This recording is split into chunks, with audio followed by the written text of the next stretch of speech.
नमस्कार, आप देख रहे हैं जगत क्रांति टीवी और मैं हूं आपके साथ ज्योतिका। आइए रुक करते हैं खबर की ओर। प्रधानमंत्री नरेंद्र मोदी ने सस्टेनेबल खेती पर जोर देते हुए कम संसाधनों में बगैर उर्वरकों के प्राकृतिक खेती करने पर जोर दिया है। उन्होंने पर ड्रॉप मोर क्रॉप और मिशन लाइफ जैसे महत्वपूर्ण बिंदुओं का ध्यान रखते हुए किसानों को अपनी आय बढ़ाने की अपील की है। प्रधानमंत्री की इस सस्टेनेबल खेती के विचारों का भिवानी जिले के किसानों ने भी स्वागत किया है। किसानों का कहना है कि सस्टेनेबल खेती अब समय की जरूरत है। भिवानी जिला के गांव तालू के युवा किसान अनिल पंघाल, संदीप शर्मा गांव नांगल के किसान मोहित मान, गांव जाटू लोहारी के किसान पुरुषोत्तम तंवर, गांव मिथाल के किसान जितेंद्र धारीवाल ने बताया कि प्रधानमंत्री ने प्राकृतिक खेती को कम संसाधनों में करने की जो बात कही है वह आज के समय की जरूरत है। वह अपने में सस्टेनेबल खेती को पहले से भी अपनाते रहे हैं। अब इस बिंदु पर वह और भी ध्यान देंगे। इसके लिए वह डीएपी यूरिया की बजाय गोबर की खाद व केचुए की खाद का प्रयोग करेंगे ताकि जो फसल पैदा हो वह जहरीली ना हो।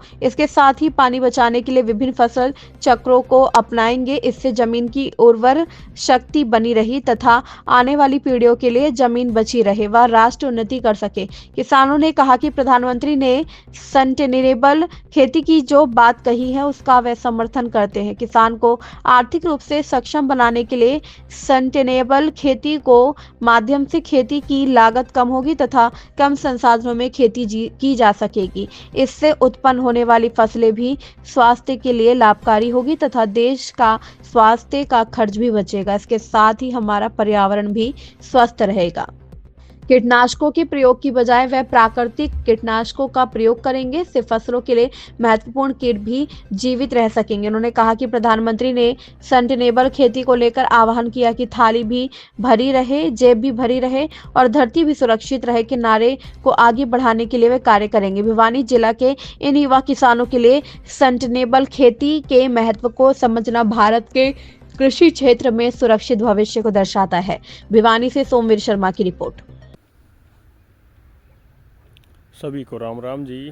मेरा नाम है मोहित, गांव नांगल, और हमने यहाँ 12 एकड़ में हमारे खेत में सरसों और गेहूं की बिजाई की हुई है।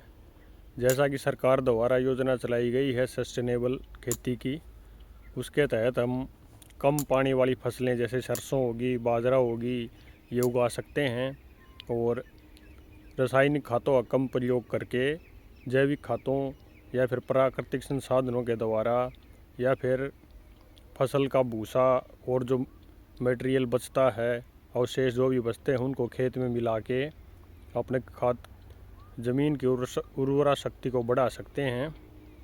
और सरकार द्वारा ये जो पहल की गई है ये बहुत ही अच्छी पहल है। मैं इसका स्वागत करता हूँ और प्रतिबद्ध हूँ इस योजना को सरकार के साथ मिलकर आगे बढ़ाने के लिए। धन्यवाद। मेरा नाम पुरुषोत्तम है, मेरा गांव जाटू लोहारी है। मैंने अपने खेत में 15-16 एकड़ में गेहूं कुछ सरसों की बिजाई की हुई है। जो पीएम मोदी जी ने आज सस्टेनेबल खेती के बारे में बताया है वो बहुत ही अच्छा सराहनीय कदम है, क्योंकि अगर हम ये खेती का तरीका अपनाएंगे तो हमारी खेती की लागत घटेगी। जो प्रकृति ने संसाधन दिया है उनका सीमित प्रयोग करके हम खेती को अच्छी पैदावार ले सकते हैं। साथ ही रासायनिक खादों का प्रयोग कम करके जैविक खाद और देसी खाद गोबर के डाल के अपने खेती को पैदावार को हम बढ़ा सकते हैं। ये पीएम मोदी की एक बहुत अच्छी सराहनीय पहल है। हमें सभी को इस पे चल के खेती की लागत घटानी चाहिए और हम खुद भी रासायनिक खादों को के अलावा हटा के हम अपनी देसी खाद और जैविक खाद का प्रयोग करने लग रहे हैं। मेरा नाम संदीप शर्मा है, गांव तालू है, जिला भिवानी। भाई सब भाइयों ने मैं तो यही बात कहना चाहूँ, जितने भी किसान भाई हैं कम खाद की खेती करो और काया निरोगी बनाओ। जितना कम खाद गेरोगे उतनी ही देह स्वस्थ रहेगी। और जो प्रधानमंत्री ने जो मिशन चला रखा है कम खाद का, उस पर ध्यान दो सभी। और मेरा नाम जितेंद्र है। माननीय प्रधानमंत्री नरेंद्र मोदी ने जो खेती को लेकर के हमें संदेश दिया है कि इसके साथ साथ हमें जैविक खेती को अपनाना चाहिए और जल संरक्षण का भी उपाय करना चाहिए। तो मैं कहना चाहूँगा कि इसके लिए युवा और किसानों को आगे आना चाहिए। जैविक खेती को अपनाने के लिए जैविक खाद या जो हमारी देसी खाद होती है उसका प्रयोग करना चाहिए। और पानी की बचत के लिए हर खेत के अंदर बोरिंग सिस्टम लगाना चाहिए ताकि हमारा पानी भी बचत हो सके और हमारी खेती में भी सुधार आ सके। इसमें यूरिया डीएपी का बहुत ही कम प्रयोग करना चाहिए, क्योंकि यूरिया और डीएपी का प्रयोग करने से हमारे अंदर शरीर के अंदर बहुत सी बीमारियां पैदा हो रही हैं जो कि बहुत ही जानलेवा हैं। जैसे कैंसर जैसी बीमारी भी हमारी जानलेवा बन चुकी है।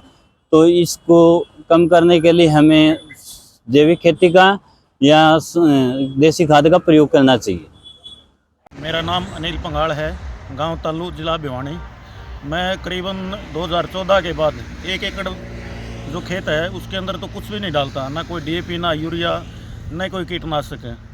मैं जो किसानों को यही संदेश देना चाहेंगे कि भाई जो मिट्टी पानी चेक करवा के कम से कम लागत में जरूर खेती करे तो बहुत बढ़िया हुआ है, क्योंकि इससे जो कीटनाशक है अंधाधुंध प्रयोग हो गया, डीएपी यूरिया हद से ज़्यादा डालने लगे, उससे ज़मीन भी खराब होती है और फसल भी खराब होती है।